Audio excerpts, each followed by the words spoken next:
We're here at GTC, which is the Global Technology Centre belonging to GKN Aerospace, in Filton in Bristol. Behind me, we're building our second prototype aircraft, which will be used for flight testing for 2024.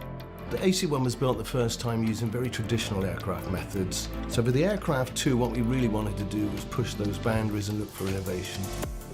Working with Clickbond, what we've been able to do is make the very best choices to forge forward into this technology. Clickbond is the pioneer in adhesive bonded fastening for aerospace assembly.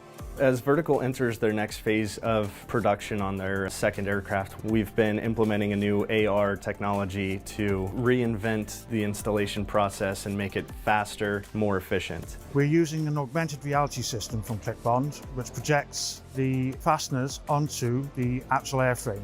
Then you just have to literally mark that position. We can also validate once the fasteners have been attached. So it has a dual use of not only fitting, but also validating and quality control as well.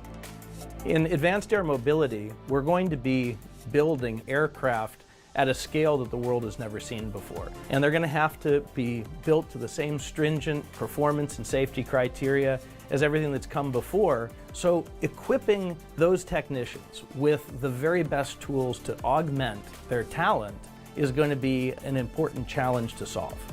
The first time we tried the goggles on, it was immediately obvious the benefits that this would bring to the construction of the aircraft. Ease of placement, ease of verification.